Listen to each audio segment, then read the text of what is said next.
It can feel like a hamster wheel in hotel group sales. RFPs, direct inquiries, referrals, word of mouth, inbound prospecting. It can be overwhelming for today's hotel group sale. I have Mike Medsker from Civ to break this all down, and we're going to talk a little bit about mastering lead literacy in hotel group sales. So Mike, welcome to the show, man.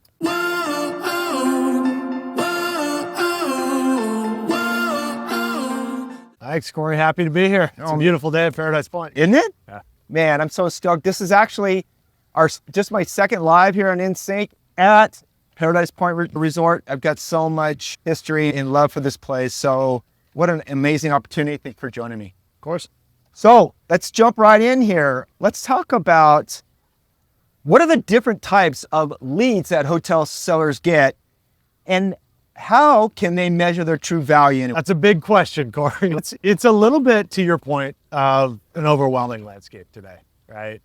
And so the way we generally like to break down group leads is we like to think about the type, we like to think about the source, and then we like to think about the plan, right? Sure. And so what I mean by that is that you have inbound and outbound leads, if you will, right?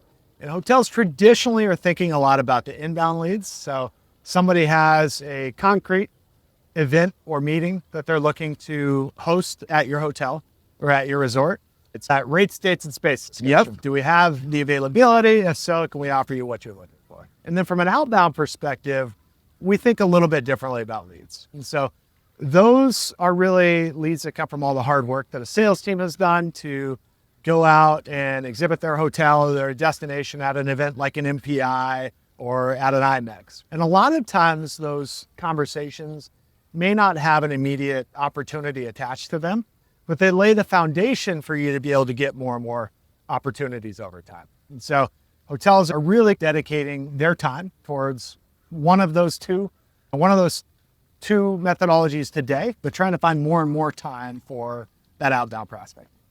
Sure.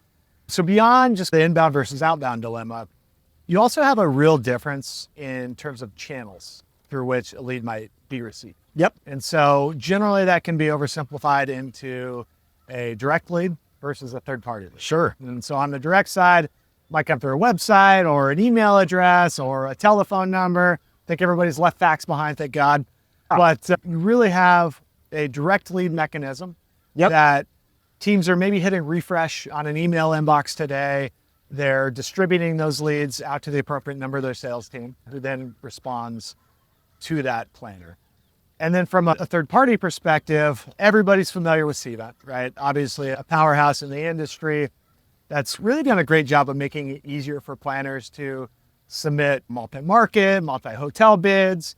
And so where there's a clear difference in terms of the performance of those type of leads is that generally a lead coming through a third party like a CVent or even through a broker like Helms Briscoe or Conference Direct, a lot of times those are going to be looking at more hotels, potentially more markets. And so you want to help not just your hotel stand out, but also your destination stand out. And it can be a little more challenging to cut through the clutter. And so the big lever, the big impact that you can have as a sales manager is to quickly figure out who's most interested in our hotel. Are we a fit? And spend time with those that might be a fit while gracefully figuring out how to back away from the conversations with those that aren't. So that way you can still keep those conversations active the next time that they have a piece of business that might be a better fit for you. There you go. And then beyond that, you've got multiple planner types. So professional planners versus non-professional are the two big buckets, right? Big distinction, obviously there as well. But what we're seeing on our side with the data set from our hotels is that we've moved from a world in which every group lead was submitted 9 to 5, Monday through Friday. Sales teams were generally able to respond back same day, right? To now you have 30 to 40% of leads that are coming outside of standard business hours. And so hotels that are today keeping a really close eye on their response clock and saying, okay, if we received a lead at 9 o'clock on Monday morning and we responded by 12, that's a 3-hour response time. That works great when you're measuring leads received in the day that are responding to in that same day. Where it's a little more challenging, right, is if you have a lead submitted at 4 o'clock on a Friday, oftentimes that lead's not being responded to until Monday or Tuesday the next week. So from a hotel perspective, it might only be several hours of team time, but for somebody that's trying to plan a meeting or event, it feels like a lifetime. For sure. 48, 72 hours. Absolutely. So a lot of dynamics there. I could go on all day. Yeah, no, and I love that. I'm going to add a little bit to that as well. What a great job breaking that down. Based on our conversations earlier and some of the other ones, we've been having this for quite some time, and getting hotel sales to think a little bit differently outside of the traditional way that business is coming in, because there is a lot of low-hanging fruit out there that is not being picked. You talked about the flexibility of a planner to questions and submissions after the 9 to 5 parameters. Us focusing also and looking at opportunities, which would be on the non-professional planners that traditionally hotels don't look like, because they don't necessarily have dates. They don't have rates. They don't have spaces. They got a lot of questions. Yeah. And I think a lot of those have been passed over because a lot of sellers aren't realizing they've got an opportunity to build a relationship one-on-one specifically with person, because that person's not necessarily reaching out to 20 hotels. Sure. They're reaching out to maybe 1 or 2, but for sure theirs. Yeah. That's an opportunity to get them early on, to handhold them, answer the questions, build that trust, to make it certain. They just think about Paradise Point or some of the other properties that we work with, and no one else early on. And so I think there's ways to look at those as even higher value of leads, because those convert at a higher rate. Absolutely. Right? Yeah. I think anybody that reaches out to you directly, you can generally assume is going to be a more engaged planner. Absolutely. Right? But even within that, you can start to pick up on activity cues pretty quickly to understand who's communicating back, who's not, how many hotels are on their list. You can do all that without having to spend a lot of time asking questions of that planner. Absolutely. Right? To your point, being able to take a non-professional planner and lead them through the process is so important. Oh, man. Because if you can fill that knowledge gap, generally people are going to look for the option that feels easiest and like the best fit for their needs. Even if the price may be even higher. Exactly. Siemens actually did a really interesting study every year. They have their meeting planner survey. And I think they had something like, I want to say it was 500. I might be off base there. It might have been way more. But planners that demonstrated over the course of the past year, they had placed meetings or events at a 10 to 15% premium to competitive options because they felt like it was the best fit for their needs. When you feel pressed from a rate standpoint, or there's that final negotiation to strip out the resort fee or your F&B minimums to lower, right? If you can actually change the dynamic to where you can position your hotel as the best property for their needs, and they have a clear sense and an understanding that you're going to take care of them better than anybody else could while you're there, there's definitely a premium that you can find. Absolutely. Wonderful. So of all those variations that we just talked about, inbound, outbound, direct, non-professional, professional, as we've talked about also earlier, the sellers that we're talking about they're so busy, they're overwhelmed. Why is it important to prioritize and realize your best offer and how to rank, maybe even rank and re-rank your opportunities? Why is that important? There's not enough time in the day. Sellers today are not just being asked to respond to leads. They're being asked to host site tours, organize events on property to get people exposure to their hotel. They're being asked a lot of times to travel and go to conferences and events. That's right. And so it's not like they just have the ability to sit there and respond to every lead immediately. And I think that cutting through the clutter becomes so important because, quite frankly, your hotel's not going to be the right fit for every lead. Imagine the gasp. Yeah. You said the ownership. No, we're everybody's cup of tea. There's a little bit of a gasp there, but I think, Cory, when you realize that, it frees you up to focus on the opportunities that will bear the most fruit for you. And so if you can cut out the leads that maybe aren't engaged, maybe aren't the right fit for your hotel, spend less time, but still have them walk away feeling like you might be the best option for their next program. Or a friend or a colleague. Exactly. Yep. Then I think that you have the ability to really dedicate your time towards those best value opportunities. And we've seen some stats that are pretty compelling across multiple industries, showing that across 55 million sales activities, if you can actually respond in the first 5 minutes to a lead, your odds of converting that piece of business go up by 8x versus responding even just an hour later. So there is a true need for immediacy and speed when you're responding back to some of these leads, but then it's also making sure that the quality of that response is there to where somebody wants to continue the conversation. Love that. And when you respond back while somebody's shopping, you quickly understand how engaged they are, so you can allocate your time where it makes most sense. Beautiful. And to add a little bit more to that is we're finding oftentimes the inquiry, it may or may not be the right fit today or next week or whatever, but not letting that relationship or that immediate contact go to waste. So continuing to keep yourself top of mind just by sending them value each month of educating them, helping them solve some of their challenges could net some additional opportunities down the road. We don't see a whole lot of hotels doing that. They don't make it, it's not easy right now. If your contacts are trapped in your sales and marketing platform collecting dust, which there's golden nuggets in that dust because they know who you are. They're no longer cold. So we're really emphasizing the ability to continue to nurture those prospects just because that business isn't going to play out today. And you're more of an expert from a marketing perspective than I am. Like we focus really on the conversion side. Question I have for you, right? Is that outreach? Is that spray and pray? Is it the same message for every prospective customer, or do you want to vary that? Great question, because I'm sure you get the spray and pray as much as I do. How annoyed are we? It's annoying because I think the old notion is, hey, if we just send out enough emails, or I cringe when the hotel industry uses the term e-blast. No one wants to be blasted. Everything in personalization. So if we just send a quick note, hey, Mike, we just created a new piece of content, video, a blog on team building exercises for sales kickoff teams you probably have not seen. I think you might find this of value. No sales. No, let's jump. That's 15 minutes of your time. Circling back around, none of that. If you just continue to drip out those types of personal contacts, you're ultimately going to get business from that. We've seen emails from forwarded to others and then reach back out to the property and say, hey, I've heard a lot and went and read a lot of your content, your website. Love Paradise Point. And we'd like to learn more.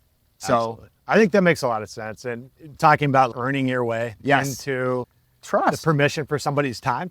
So what we see quite frequently is that there actually is a high level of engagement or a willingness to engage within the planner community, but they want to make sure that you understand what they're going into. Absolutely. Right. And so to your point, you touched on making sure it's a personalized outreach, right?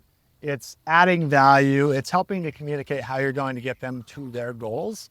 Then people might be willing to engage in that 10 to 15 minute conversation. But until you've demonstrated that you can add value in that 10 to 15 minute interaction, they're probably not super willing to part with that. And you brought up a really good point, because as we talked about before, wearing your prospect's shoes, what would you feel if you've got, this, like you mentioned, the spray and pray? You were hit with sales messaging all day long, which now it's gotten to a point where it's gotten out of hand. It's annoying.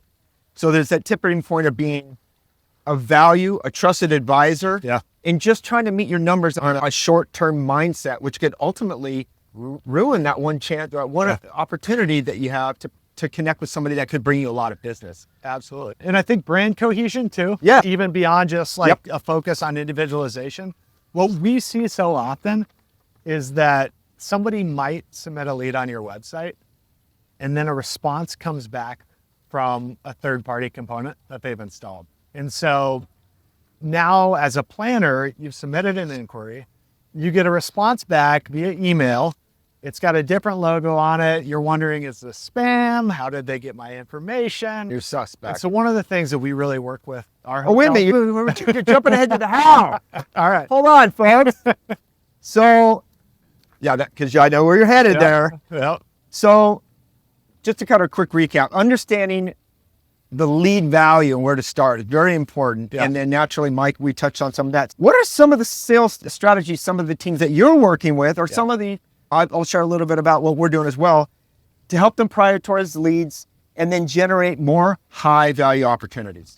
Absolutely. Yeah. So I guess just to continue on that, Yeah. thread, one of the things that we've found to be really effective, right, is to have brand continuity and seller continuity. You want that initial response back when somebody expresses interest to come from your hotel, from your imagine hotel's that. branding, your hotel's messaging, but you also really want a seller's name on that. Big time.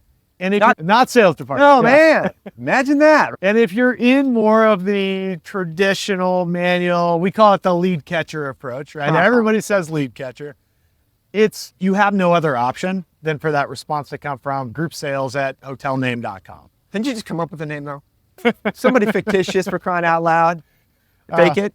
You could, but back to the trust building exercise, right? Yep. I think you really want it to come from a member of your team. Absolutely. Because lo and behold, they might actually try and find that person. They might try to find that person. And what happens if they try to find it and that person doesn't work out? Then you lose a lot of trust, right? Yes. And exactly. The other piece to it, and it's not just a hotel thing. We've seen a lot of software companies that are standing up fake sales agents, and I think a lot of people see through it pretty quickly. Absolutely. Right? Unless you're upfront and actually have fun with it, the AI avatars, if you're digital, Mike. Yeah.